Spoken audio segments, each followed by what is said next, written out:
নমস্কার মাননীয় দর্শকবৃন্দ। আজ 24শে মে নতুন করে বাজারের হাল হকিকত দেখতে চলে এলাম। আজ বুধবার, অর্থাৎ একটি গুরুত্বপূর্ণ দিন। মঙ্গলবারে হয় ফেডের মিটিং, সুতরাং ইউএস ব্রিক্সের চাল প্রথমে দেখে নিতে হবে। ইউএস ব্রিক্সের চাল দেখতে চলে এলাম আমরা চার্টে। আমরা ডেলি চার্ট, ওয়ান ডে চার্টে দেখব ইউএস ব্রিক্স কী করছিল। ইউএস ব্রিক্স সম্ভবত একটু বেড়েছে, না ঠিক আছে, রেঞ্জেই আছে। একদম লোয়ার লেভেল থেকে একটু আপে আসবে, একটু উপরের দিকে আসবে, এটাই স্বাভাবিক। এবার রেঞ্জেই আছে। ভয়ের কোনো সঞ্চার কিন্তু ইউএস ব্রিক্স ঘটাচ্ছে না। ইউএস 10 ইয়ার বন্ড ডিলটা কিন্তু ব্রেকআউট হয়ে গেছে। এরপরে সামান্য রিটেস্ট হতে পারে। রিটেস্টের জোন হচ্ছে এই 3.676 থেকে 3.63, এই রেঞ্জে একবার রিটেস্ট করে তারপরে আবার উপরের দিকে যদি যায়, প্রথম রেজিস্ট্যান্স ফেস করবে 3.8 এই লেভেলে। সুতরাং ইউএস 10 ইয়ার বন্ড ইল্ড একটু মার্কেটের বিপরীতে যাচ্ছে। উইক্স সামান্য বাড়ছে, এখনো পর্যন্ত ভয়ের কারণ দেখা যায়নি, কিন্তু ভয়ের কারণ আসছে এখান থেকে। ইউএস অয়েল অর্থাৎ ক্রুড অয়েলে কিন্তু বুলিশনেস দেখা যাচ্ছে, যেটি ইকুইটি মার্কেটের জন্য অশুভ সংকেত বয়ে আনে। সুতরাং বাজারে কিন্তু এখন একটু অশুভ বলবো না, একটু ভলাটিলিটি বাড়ার মুখে। দেখুন, এই কারণে ইউএস 100 অর্থাৎ ন্যাসড্যাকে কিন্তু ফল এসেছে। ন্যাসড্যাকে ফল এসে ন্যাসড্যাক যেখানে ট্রেড করছে সেখানে আসবে মার্কেট, এরকম তো ভবিতব্যই ছিল, কারণ ব্রেকআউট হয়ে যাওয়ার পরে একবার রিটেস্ট হয়ই হয়। সুতরাং যদি লং করতে হয় এই লেভেল থেকে 13,700 লেভেল থেকে 13,623 থেকে 13,278, এই লেভেলটা হচ্ছে অ্যাকুমুলেশন জোন হিসেবে কাজ করবে। সুতরাং এই লেভেলে আপনারা যদি ইউএস 100 অর্থাৎ ন্যাসড্যাককে লং করতে চান, যদি ইন্ডিয়ান মার্কেট থেকে লং করতে চান, তাহলে মন 100 অর্থাৎ মতিলাল ওসওয়াল 100 ইটিএফকে বাই করতে পারেন, কিনতে পারেন। এবং সেক্ষেত্রে টার্গেট পরবর্তীকালে তো আমরা বলেছি, পরবর্তীকালের বড় লম্বা টার্গেট থাকবে 15,217। এই লেভেলে যখন আসবে তখন 100-এ যা আপনার হোল্ডিং থাকবে সেটা যদি বিক্রি করে দেন, অনেকটাই প্রফিটেবল হবে আপনার ক্ষেত্রে। ডাউ জোন্স ইন্ডাস্ট্রিয়ালও সামান্য বেয়ারিশনেস নিশ্চয়ই দেখাবে, হ্যাঁ দেখাচ্ছে, এবং অ্যাকুমুলেশন জোনেই কাজ করছে।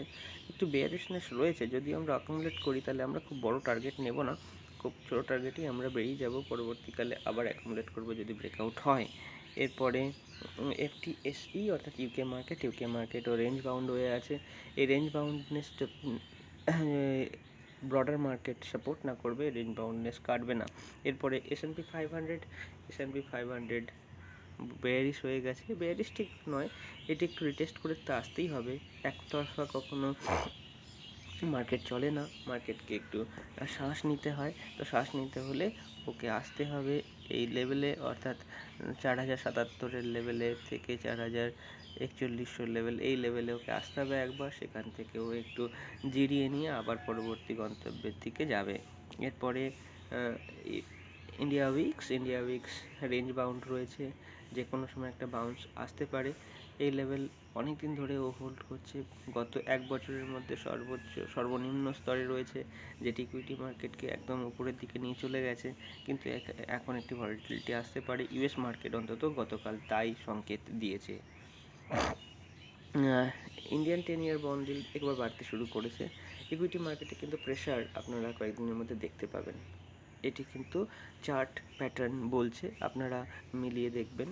যদি এখানে পরিবর্তন হয় তাহলে ইকুইটি মার্কেট আবার বুলিশ হবে, কিন্তু এখানের সংকেতগুলি কিন্তু ইকুইটি মার্কেটের জন্য একটু প্রেশার ক্রিয়েট করার মতনই। গতকাল ফিন নিফটি ভালো একটি ক্লোজ দিয়েছে, যে কনসলিডেশন জোন এখন চলছে সেখানেই ক্লোজ দিয়ে তার আপার রেঞ্জে। সুতরাং এরপরে প্রাইস অ্যাকশন দেখতে হবে, অন্যান্য প্যারামিটার্সগুলো যদি ঠিক থাকে তাহলে আবার একটি ব্রেকআউট কিন্তু সম্ভাব্য। আর যদি অন্যান্য প্যারামিটারগুলো যদি অনুকূলে না থাকে, প্রতিকূলে হয়, তখন একটি রিটেস্ট কিন্তু হতে পারে 18,846, এইরকম 18,850 এইসব লেভেলগুলো পর্যন্ত। নিফটি গতকাল উপরের লেভেল থেকে একটি ড্র্যাগন ফ্লাইয়ের মতন ক্রিয়েট করেছে। তো দেখা যাক হ্যামার, এই হ্যামারটা কেমন কাজ করে। তো হ্যামারও ঠিক নয়, ডোজি। সুতরাং দেখা যাক গ্রেভস্টোন ডোজিটা কেমন করে রিয়্যাক্ট করে, দেখা যাক। কিন্তু প্রেশার উপরের লেভেল থেকে যে পেয়েছে, প্রেশার ক্রিয়েট হচ্ছে এই লেভেল থেকে আপনারা খেয়াল করলে দেখতে পারবেন যে 18,423 এই লেভেলে যখন মার্কেট যাচ্ছে তখন কিন্তু একটা অনবদ্য প্রেশার পাচ্ছে। এবং এরপরে যদি আবার আরেকবার যদি 18,050-এর লেভেল পর্যন্ত আসে, তারপরে যদি ব্রেকআউট দেয় তখন ডাব্লু প্যাটার্ন সম্পূর্ণ হয়ে যাবে, তখন হয়তো মার্কেট উপর দিকে যাবে। এই মুহূর্তে প্রেশার আজকে মার্কেট ফেস করবে। ইউএস দেখুন এখান পর্যন্ত আমি দেখিনি, আপনাদের সঙ্গে আমি দেখছি। সুতরাং SGX নিফটি পর্যন্ত যখন চলে এসেছে, দেখুন SGX নিফটি কিন্তু বেয়ারিশনেসের সংকেত দেখিয়ে দিয়েছে। আজকে 18,200-র কাছাকাছি মার্কেট ওপেন করবে, তারপরের প্রাইস অ্যাকশন আমরা দেখতে পাবো। কিন্তু আজকে মার্কেট বেয়ারিশ থাকার সম্ভাবনা প্রবল। ব্যাঙ্ক নিফটিও একটি ডোজি ক্রিয়েট করেছে। এই ডোজিটা আমার মনে হচ্ছে এখানে মার্কেট আরেকটু কনসলিডেট করবে, তারপরে কোনো দিকে ব্রেকআউট দেবে সম্ভবত। ব্রডার মার্কেট যদি সাপোর্ট করে তাহলে উপরের দিকে ব্রেকআউট হতে পারে। এরপরে গোল্ডের স্পট মার্কেট দেখুন, ইকুইটি মার্কেটে যখন প্রেশার চলে আসে গোল্ড মার্কেট তখন উপরের দিকে যেতে শুরু করে দেয়। তো 57,751-50 হয়েছে এখন ইন্ডিয়ান টার্মসে গোল্ডের দাম। সুতরাং গোল্ডে যে বুলিশ আছে এবং আরেকবার বুলিশ হওয়ার সম্ভাবনা, এটা উড়িয়ে দেওয়া যায় না। এরপরে গোল্ডের MCX মার্কেটে ভ্যালু চলছে 60,197, একই কথা বলতে হয়, পুনরাবৃত্তি হচ্ছে এখানেও তাই। গোল্ড নিচের লেভেলে কনসলিডেট করছে, এখান থেকে একটি ব্রেকআউট হতে পারে পুনরায়, এবং এইখান থেকে একটু যদি ব্রেকআউট হয় তাহলে আবার 2060-এর লেভেল দেখাটা কিছু অসম্ভব নয়। এখন USD INR এ প্রাইস অ্যাকশন আবার কনসলিডেট করবে এই 83 লেভেলের কাছাকাছিও কনসলিডেট করার পরে যখন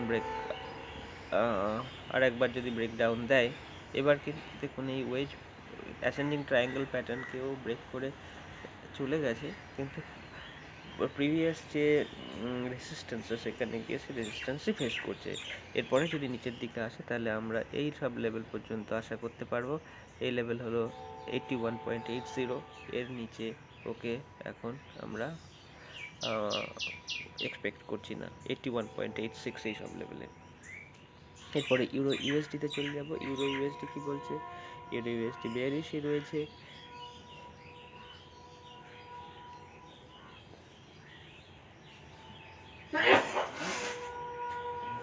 ইউরো ইউএসডি বেয়ারিশ রয়েছে এবং বেয়ারিশ থাকবে, কারণ ডলারে এখন একটি বুলিশনেস চলে এসেছে। ইউরো আইএনআর কনসলিডেট করছে, অর্থাৎ ইন্ডিয়ান রুপি কিন্তু ডেপ্রিসিয়েট করছে তুলনামূলক অন্যান্য ইউরো বা ডলারের সাপেক্ষে।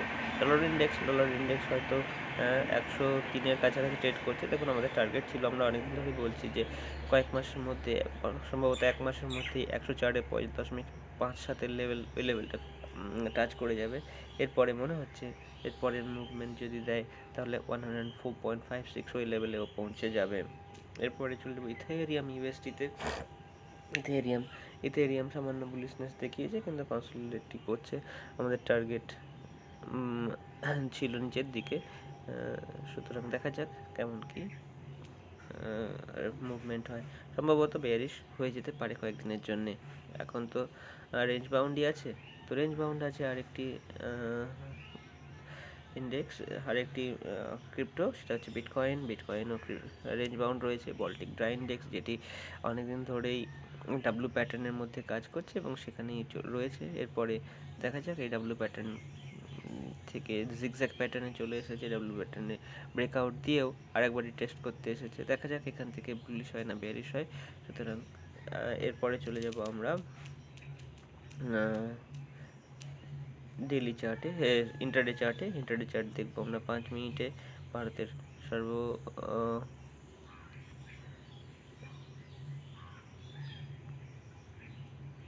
সর্বজন সম্মত এবং সর্বোচ্চ ট্রেডেড যে ইনস্ট্রুমেন্টগুলো আছে, ফিন নিফটি, ব্যাঙ্ক নিফটি আর নিফটি দেখুন গতকাল এই বিকেল থেকে অর্থাৎ এই 2টোর পর থেকে নিশ্চয়ই হবে 2:15 থেকে একটা বিশাল বেয়ারিশনেস দেখিয়েছে। সেই বেয়ারিশনেসের ফলে এখানে মার্কেট ক্লোজ হয়েছে 19,412-তে।